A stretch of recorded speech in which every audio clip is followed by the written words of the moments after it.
Ladies and gentlemen, honorable members of the Congress of the Philippines, His Excellency Ferdinand Romualdez Marcos Jr., President of the Republic of the Philippines.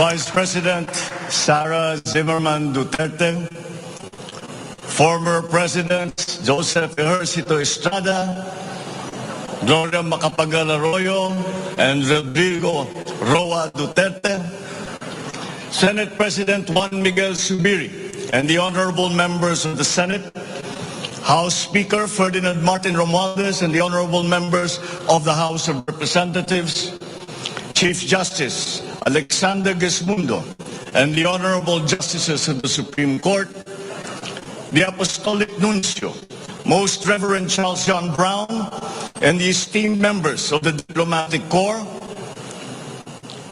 the honorable members of the Cabinet, our First Lady, Luis Araneta Marcos, and our children,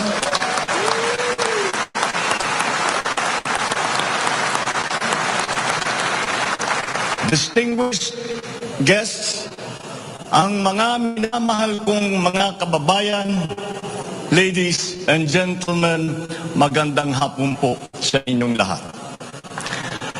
I come before you today to address you as it is my duty as President of the Republic. We live in difficult times, brought about by some forces of our own making, but certainly also by forces that are beyond our control.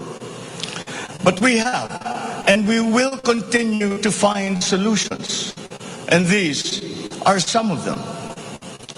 In terms of the economy, we will implement sound fiscal management. Tax administration reforms will be in place to increase revenue collection. Expenditure priorities will be realigned and spending efficiency will be improved to immediately address the economic scarring arising from the effects of COVID-19 and also to prepare for future shocks. Productivity-enhancing investments will be promoted. Our country must become an investment destination, capitalizing on the corporate recovery and tax incentives for enterprises through the CREATE law and the economic liberalization laws such as the Public Service Act and the Foreign Investments Act. Ecozones will be fully supported to bring in strategic industries such as those engaged in high-tech manufacturing, health and medical care, and all emerging technologies. This is also seen to facilitate economic growth outside of Metro Manila. Our tax system will be adjusted in order to catch up with the rapid developments of the digital economy, including the imposition of value-added tax on digital service providers. The initial revenue impact will be around 11.7 billion pesos in 2023 alone. Tax compliance procedures will be simplified to promote ease of paying taxes. We will pursue measures to determine possible undervaluation and or trade misinvoicing of imported goods. Through information and communications technology, the Bureau of Customs will promote streamlined processes. Disbursements for 2022 to 2023 will be maintained at above 20% of gross domestic product or 4.955 trillion pesos and 5.086 trillion pesos respectively to ensure continuous implementation of priority programs. Disbursement will further increase over the medium term from 5.402 trillion pesos or 20.7% of our GDP in 2024 to 7.712 trillion pesos or 20.6% of GDP in 2028. The medium-term fiscal strategy of this administration seeks to attain short-term macro-fiscal stability while remaining supportive of the country's economic recovery and to promote medium-term fiscal sustainability. Furthermore, and more importantly, fiscal policy aims to bring together the national government's resources so that these are mobilized and utilized in order to gain the maximum benefit and the high multiplier effects for our economy. Measurable medium-term macroeconomic and fiscal objectives include the following headline numbers. These are based on forecasts that are consistent with the guiding principles of coherence of strategies, policy discipline, and fiscal sustainability. 6.5 to 7.5%.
Ladies and gentlemen, honorable members of the Congress of the Philippines, His Excellency Ferdinand Romualdez Marcos Jr., President of the Republic of the Philippines.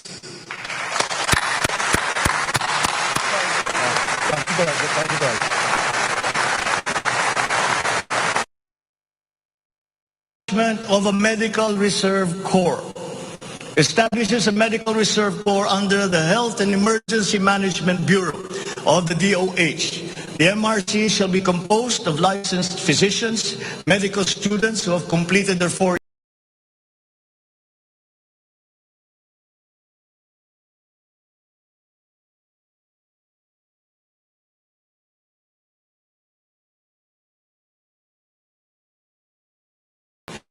6.5 to 8% real GDP growth annually between 2023 and 2028. 9% or single-digit poverty rate by 2028. 3% national government deficit to GDP ratio by 2028. Less than 60% national government debt to GDP ratio by 2025. At least $4,256 income per capita and the attainment of upper middle income status by 2024. The aforementioned headline goals summarize the objectives of this medium-term fiscal strategy being submitted to Congress for its adoption and concurrence to the concurrent resolution by the Senate and House of Representatives. Once adopted, the MTFF will become an anchor for the annual spending and financing plan of the national government and Congress when preparing the annual budget and undertaking related appropriation activities. It is therefore a forward-looking document that extends beyond the traditional 3-year horizon to reach 6 years, coinciding with the 6-year coverage of the Philippine Development Plan 2023 to 2028. The MTFF also promotes transparency and credible commitment to pursue the indicated social macroeconomic goals that optimize the government budget. Medium-term growth targets and the assumptions regarding key macroeconomic variables underpin the medium-term fiscal plan. The recent past and the COVID-19 pandemic has beset the macroeconomic environment with challenges and a series of external shocks. Inflation has accelerated in recent months due largely to significant increases in international prices of oil and other key commodities. Still, the economic growth momentum remains firm, as demonstrated by the strong 2022 first quarter GDP growth at 8.3%. However, the recovery process from the impact of the pandemic is still ongoing, amid elevated uncertainty in the international economic environment.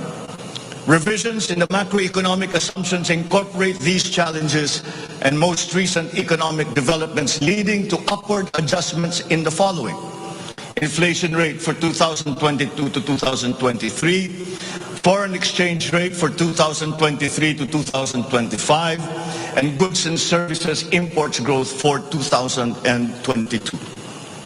The economy is expected to grow by 6.5 to 7.5% this year as we continue to reopen the economy while considering the recent external developments. In the first quarter alone, GDP saw an increase in household consumption and private investments, along with a robust manufacturing industry, high vaccination rate, improved healthcare capacity, and an upward trend in tourism and employment. This is expected to continue for the rest of the year. The strong economic growth is projected to be sustained and expanded further to 6.5 to 8% from 2023 until 2028. The average inflation for 2022 is projected to range from 4.5 to 5.5%, following the uptick in fuel and food prices as a result of the ongoing Russia-Ukraine conflict and the disrupted supply chains. It is slightly adjusted to 2.5 to 4.5% in 2023 and is seen to return to the target range of 2.0 to 4.0% by 2024 until 2028. Dubai crude oil price is expected to settle at 90 to 110 US dollars per barrel in 2022, 80 to 100 US dollars per barrel in 2023, and 70 to 90 US dollars per barrel from 2024 onwards, as oil supply is expected to catch up and stabilize over the medium term. The Philippine peso is projected to average between 51 to 53 pesos per US dollar in 2022 and 51 to 55 pesos per US dollar from 2023 onwards, due to aggressive monetary policy tightening by the US Federal Reserve, market aversion amid the Russian-Ukraine conflict, and again, increased global oil prices. Lastly, exports of goods are expected to grow by 7% in 2022 and 6% from 2023 to 2028. On the other hand, imports of goods are projected to grow by 18% in 2022, 6% in 2023, and 8% from 2024 to 2028. I have instructed the NEDA to coordinate with other agencies and work on the Philippine Development Plan for 2023 to 28 and to submit to me the complete blueprint and progress of its implementation not later than year-end. One of the main drivers of our push for growth and employment will be in the agricultural sector. With regard to food supply, we are confronted by a two-pronged problem: that which will hit us in the short term and that which will hit us in the long term.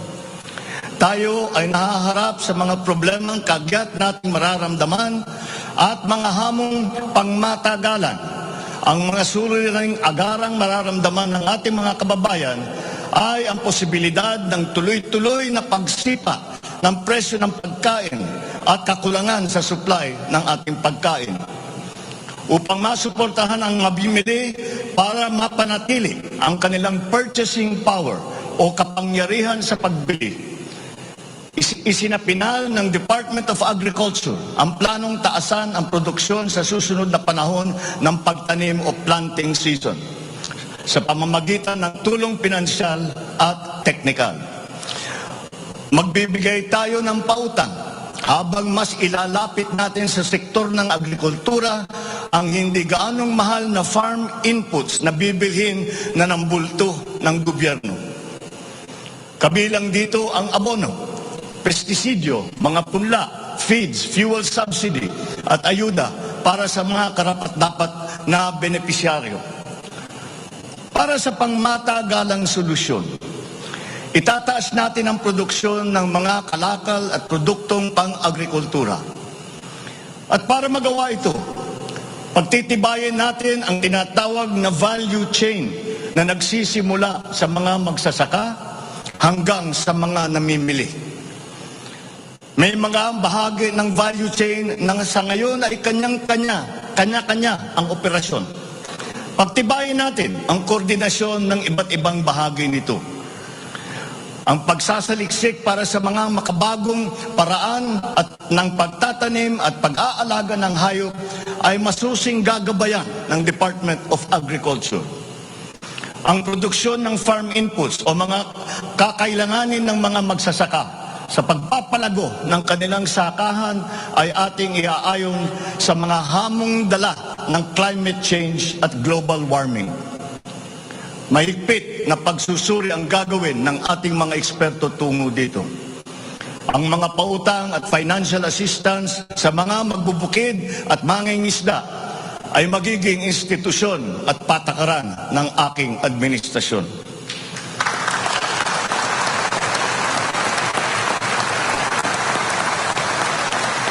Ipapaprioridad natin ang modernisasyon ng mga sakahan sa pamamagitan ng mga makabagong teknolohiya para sa ating mga magsasaka.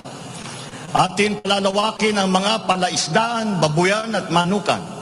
Lahat ng ito gagamitan ng siyensya para tumaas ang produksyong agrikultural.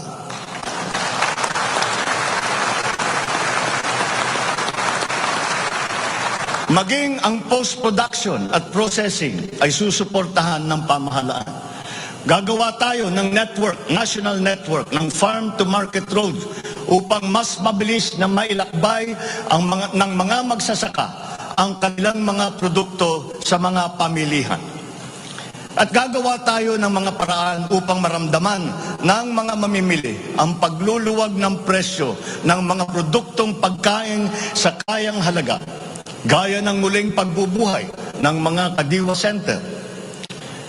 Hindi ito magagawa sa isang araw. Hindi magagawa sa isang buwan o isang taon lamang. Ngunit, kailangan na natin simulaan ngayon.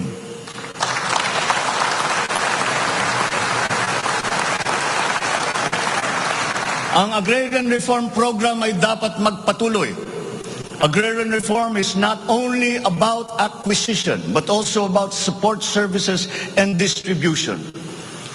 To assist this, I intend to issue an executive order to impose a one-year moratorium on the payment of land amortization and interest payments.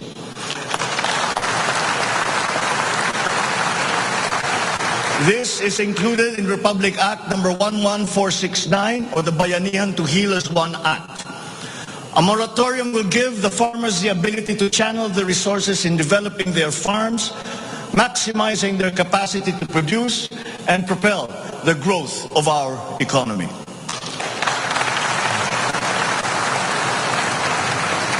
Civil society organizations also support this because it will unburden the farmers of their dues and be able to focus on improving farm productivity.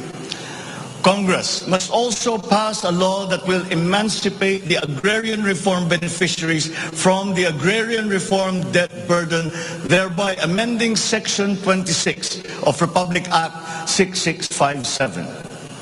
In this law, the loans of agrarian reform beneficiaries with unpaid amortization and interest shall be condoned.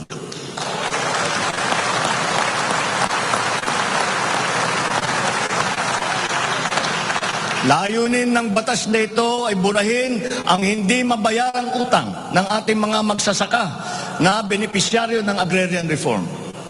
Agrarian reform beneficiaries who are still to receive their awarded land under the Comprehensive Agrarian Reform Program shall receive it without any obligation to pay any amortization.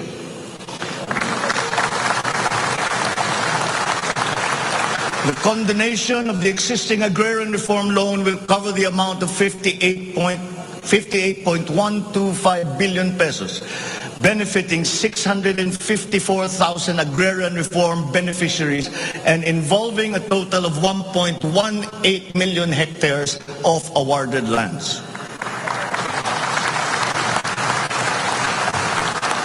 Executive Order Number 75, Series 2019 requires that all government agencies, bureaus, departments, and instrumentalities to turn over agricultural lands to qualified agrarian reform beneficiaries.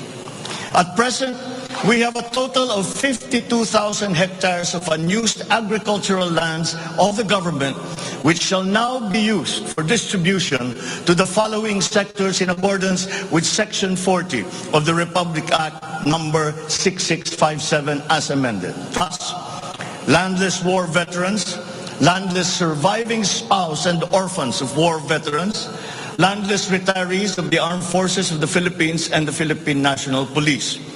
Agricultural lands acquired under this program will be given to graduates of college degrees in agriculture who are landless.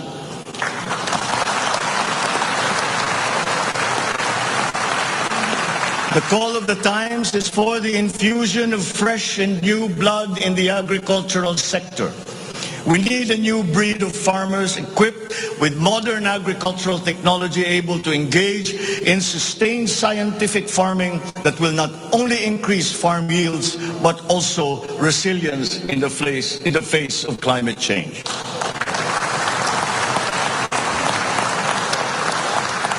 They say that each brand has a story. As for the Filipino brand, ours is deeply rooted in our rich cultural heritage, and the tourism sector plays an invaluable role in the promotion of the Filipino brand. Tourism is not only an important economic development tool, but the abundance of opportunities that the sector creates in terms of regular employment and even job creation at the grassroots level is undeniable. To boost our tourism industry, we will first and foremost make basic developments, such as road improvements for easier access to tourism spots. We will also upgrade our airports and create more international airports to help decongest the bottleneck in the Manila airport. We will also make it more convenient for travelers to go around the country, even to remote areas, to help promote undiscovered tourist spots. This program will be led by the Department of Tourism together with the Department of Public Works and Highways.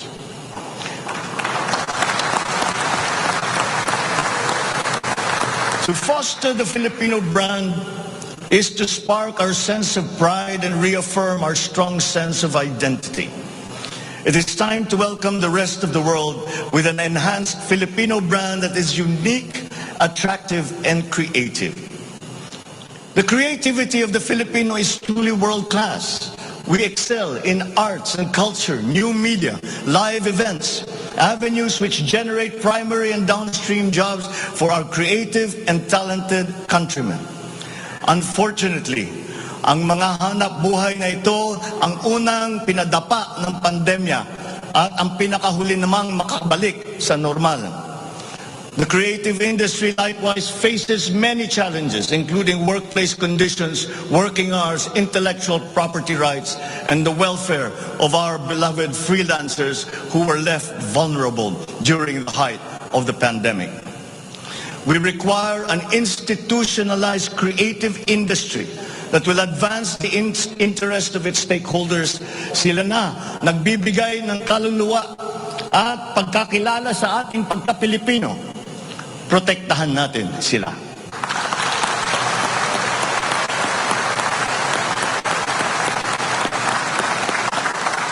The Department of Social Welfare and Development has a large part to play in all of this. Magpapatuloy ang ating pagkalinga sa ating mga kababayan na lubos na nangangailangan. Hindi po natin sila pababayaan.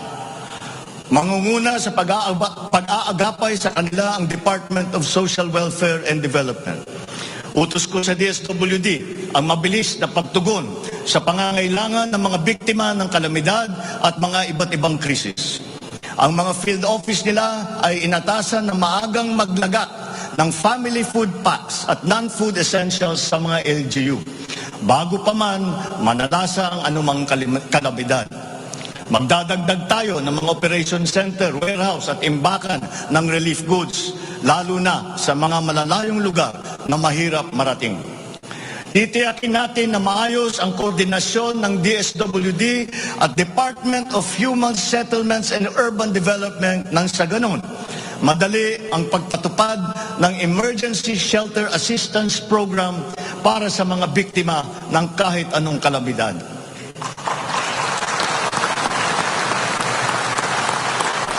Pagtitibayan pa natin ang komprehensibong programang Assistance to Individuals in Crisis Situations o ang ating tinatawag na AICS para may parating ang tulong sa mas maraming biktima. Hindi natin papahirapan ang mga biktima ng krisis na dudulog sa ahensya. Gagawin nating simple ang proseso ng paghingi at pagparating ng tulong. Dahil hindi naman dapat dinadagdagan pa ang hirap ng nararanasan ng ating mga mamamayan. Upang matiyak na mapupunta sa kwalipikadong mga pamilya ang tulong na pamahalaan sa mga pamamagitan na 4Ps o Pantawid Pamilya Pilipino Program, titiyakin natin na malilinis ang listahan ng benepisyaryo.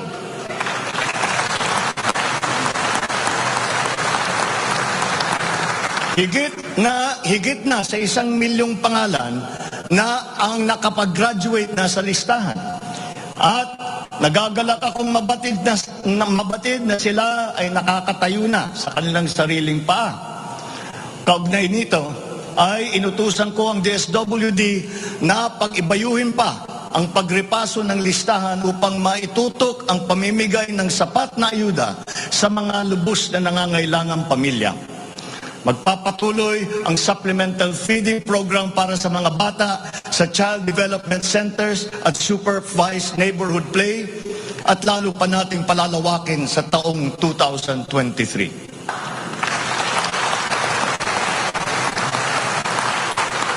Hindi rin natin nakakalimutan ang mga solo parents at mga nanay na nahiwalay sa kanilang mga mister.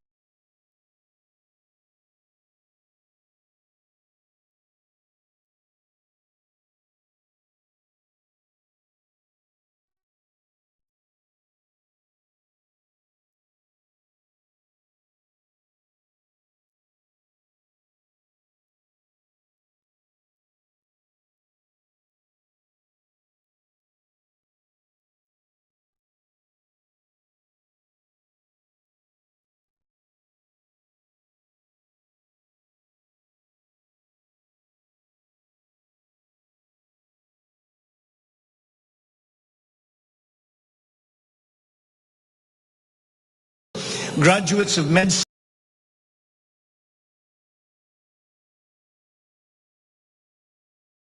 nurses, licensed and licensed allied health professionals. Number 9, National Disease Prevention Management Authority. This bill seeks to create the Center for Disease Prevention and Control attached to the DOH. Number 10, the creation of the Virology Institute of the Philippines. This will create the Virology Science and Technology Institute of the Philippines as an attached agency of the DOST. All offices and units under the DOST with functions related to virology shall now be transferred to the Virology Institute of the Philippines. Number 11, the Department of Water Resources. This seeks to create the Department of Water Resources and adopts the Integrated Water Resource Management as the strategic framework for national water management, policy making, and planning. Number 12, Unified System of Separation, Retirement, and Pension. This grants a monthly disability pension in lieu of disability benefits provided under existing laws for military and uniformed personnel retired by reasons of disability. Number 13, the E-Governance Act. It promotes the use of internet and other ICT to provide opportunities for citizens. Number 14, the National Land Use Act. This will provide for a rational and holistic management and development of our country's land and water resources, hold owners accountable for making these lands productive and sustainable, strengthen the LGU to manage ecological balance within its jurisdiction. It also provides for land use and physical planning framework as a mechanism in determining policies and principles to implement this legislative measure. Number 15, the National Defense Act. This seeks to amend the antiquated National Defense Act of 1935 to provide for a change in the military structure of the armed forces of the Philippines that is more responsive to current and future non-conventional security threats to the country's territorial integrity and national sovereignty. Number 16, Mandatory Reserve Officers Training Corps and National Service Training Program. This seeks to reinstitute the ROTC program as a mandatory component of senior high school programs, grades 11 and 12, in all public and private tertiary level educational institutions. The aim is to motivate, train, organize, and mobilize students for national defense preparedness, including disaster preparedness and capacity building for risk-related situations. Number 17, enactment of an enabling law for the natural gas industry. This seeks to foster the development of the midstream natural gas industry in a bid to strengthen Philippine energy security by diversifying the country's primary sources of energy and promoting the role of natural gas as a complementary fuel to variable renewable energy. Number 18, amendments to the Electric Power Industry Reform Act, or EPIRA. This aims to improve the implementation of the law's provisions and enhance its effectiveness to address the high cost of electricity, alleged market collusion, and insufficient power supply.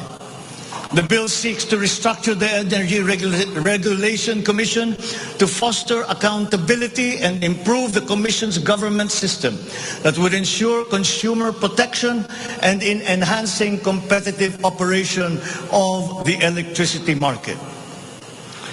Number 19, amendments to the Build, Operate, Transfer Law.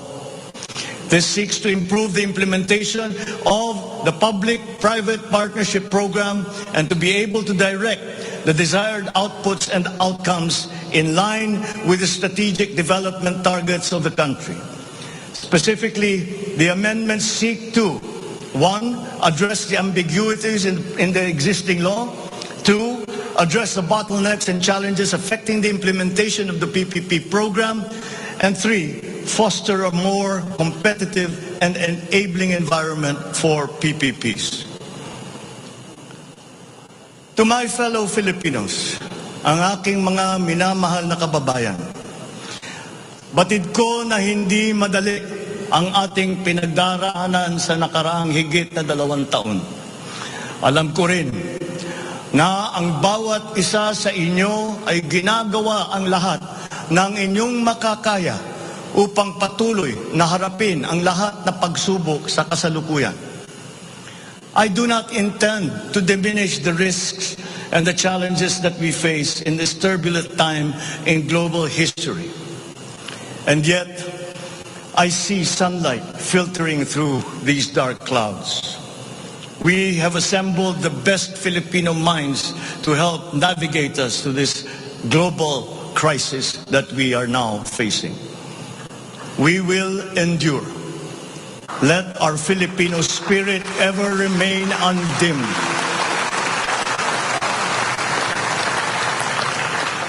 I know this in my mind. I know it in my heart. I know it in my very soul. The state of the nation is sound. Thank you and good afternoon. Marami pong salamat sa inyong lahat.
Titibayin natin ang programa sa violence against women and their children.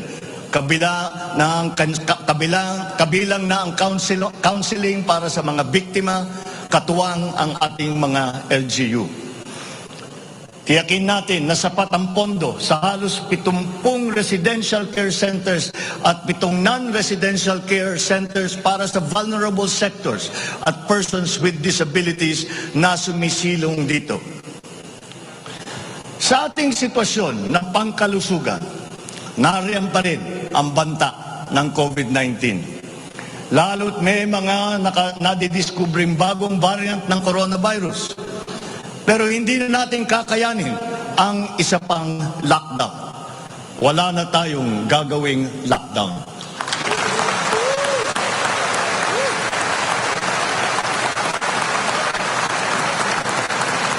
Dapat natin balansehin ng maayos ang kalusugan at kapakanan ng ating mga mamamayan sa isang banda at ang ekonomiya naman sa kabilang banda. Nakikipagtulungan ang iba't ibang ahensya ng pamahalaan sa pagmonitor sa mga COVID-19 hospital admission upang makatiyak tayo na may sapat na kapasidad ang ating healthcare system at maiwasan ang pagsipa ng bilang ng nagkakasakit. Patuloy din ang ating vaccine booster rollout para sa ating pangkalahatang depensa.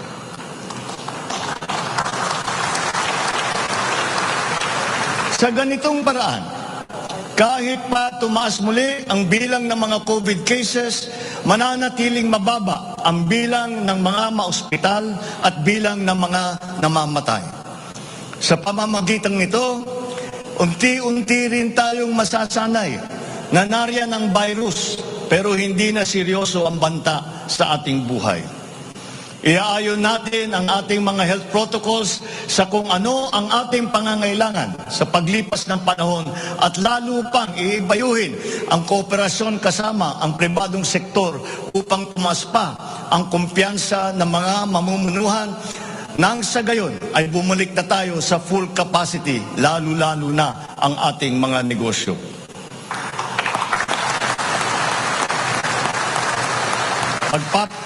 Pagbubutihan pa natin ang pagpapakalat ng tamang impormasyon ukol sa COVID. kasama ang kahalagahan ng bakuna. Mananatili muna sa ngayon ang alert level system natin. Pinapag-aralan natin ang ibang paraan ng klasifikasyon upang mas babagay sa kasalukuyang sitwasyon, lalong-lalo na sa pagbabago ng COVID. Sa pakikipagtulungan ng Kongreso, itatatag natin ang ating sariling Center for Disease Control and Prevention at ang isang Vaccine Institute.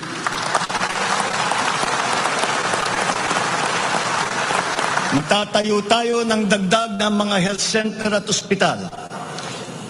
But beyond the issues that the pandemic has brought, the need for a stronger healthcare system is self-evident. We must bring services, medical services to the people and not wait for them to come to our hospitals and healthcare centers.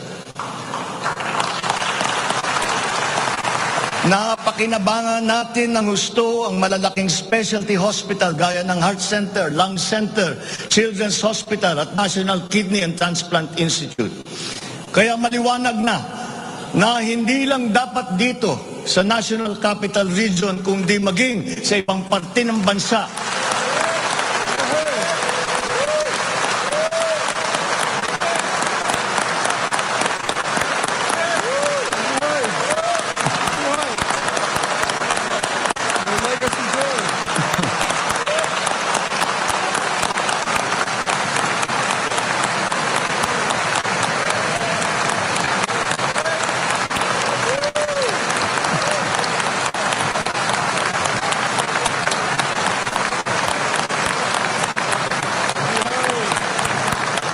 Maliwanag na hindi lamang dapat dito lamang sa National Capital Region kundi maging sa ibang parte ng bansa, kailangan magdagdag ng ganitong uri ng mga pagamutan. Bukod dito, upang mailapit natin ang healthcare system sa taong bayan, nang hindi sila kailangan pumunta sa sentro ng kanilang bayan, lalawigan o region, ay maglalagay tayo ng mga clinic, mga RHU, na pupuntahan ng mga doktor, nurse, midwife, medtech, 1 beses, 2 beses sa 1 linggo. Nang sa ganun, magiging mas madali sa may karamdaman na magpapagamot nang hindi na kailangan magbiyahe ng malayo.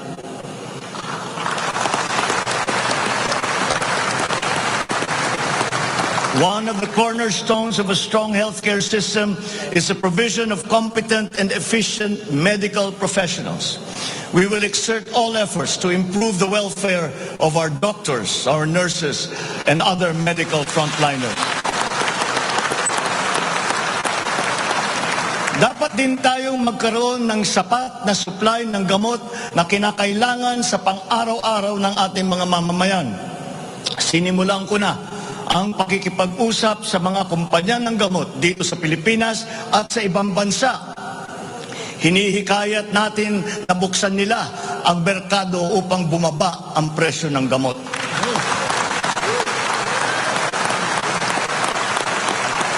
Halimbawa, kung mas marami ang mas murang generic o hindi branded na gamot sa merkado, mas bababa rin ang presyo dahil sa kompetisyon.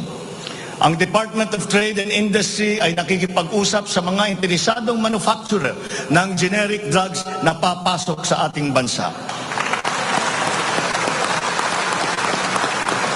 Inuutusan ko naman ang Philippine Competition Commission na pantay-pantay dapat at walang kartel sa hanay ng mga pharmaceutical companies.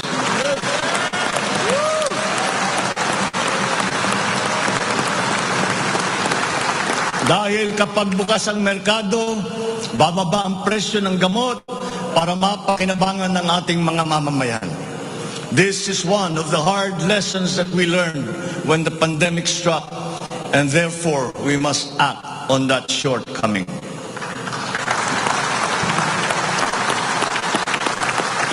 In the educational sector, I believe it is time for our children to return to full face-to-face classes once again.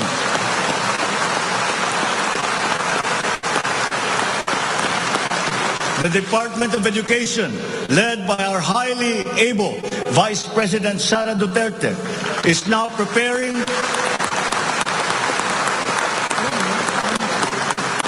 preparing for its implementation in the upcoming school year, with utmost consideration for the safety of students as we are still in the middle of the COVID-19 pandemic. We must ensure that our classrooms are safe for teachers, for students, and the entire academic community when they return to face-to-face classes. We continue to encourage everyone to get their booster shots in preparation for the resumption of in-person classes. This is one of the reasons I have directed the Department of Health and the Department of Interior and Local Government to undertake another rollout of booster shots.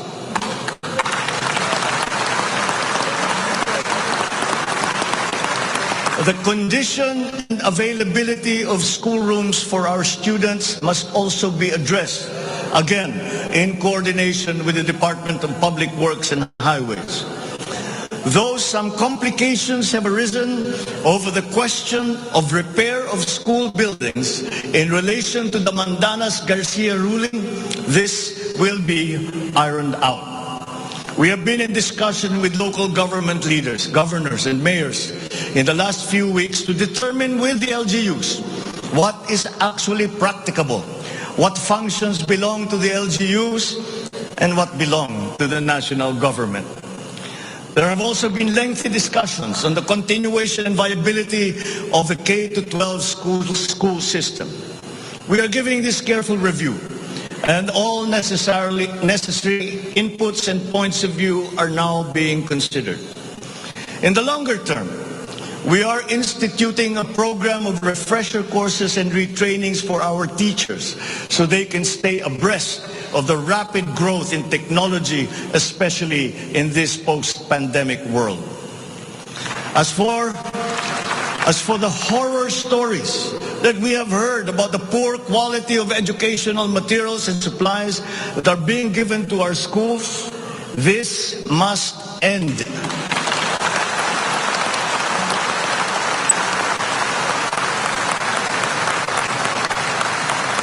Our children must always be equipped with the best that we can provide. Ang edukasyon ay ang tangi nating pamana sa ating mga anak na hindi mawawaldas. Kaya anumang gastusin sa kanilang pag-aaral ay hindi tayo nagtitipid. Hindi rin tayo nagtatapon. And once again, I am not talking about history or what is being taught. I am talking about materials that are necessary for effective teaching in this day and age. Children now need connectivity to the internet. They need devices to use. They need computers, educational tools.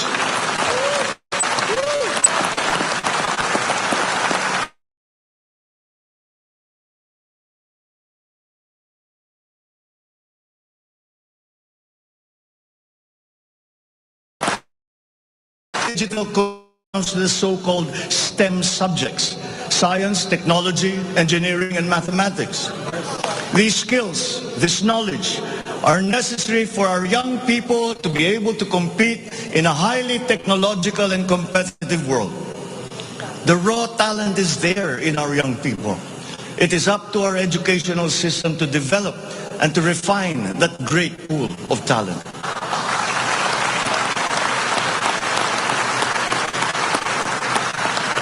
Foreign employers have always favored Filipino employees because of our command of the English language. This is an advantage that we must continue to enjoy.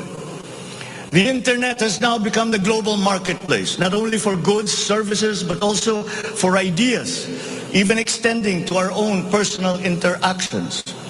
And the language of the internet, for better or for worse, is English. Therefore, the question of our medium of instruction must be continuously re-examined to maintain that advantage that we have established as an English-speaking people.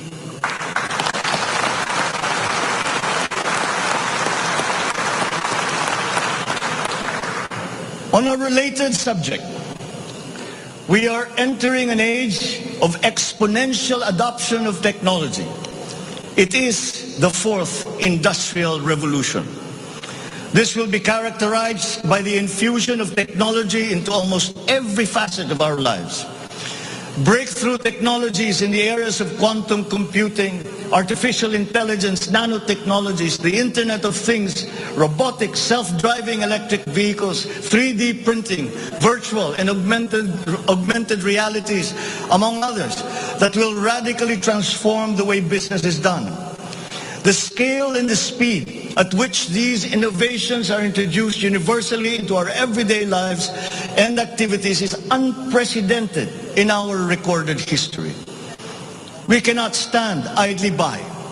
The mission of our Department of Information and Communications Technology is to identify and utilize these innovations to improve governance. It has the daunting task now of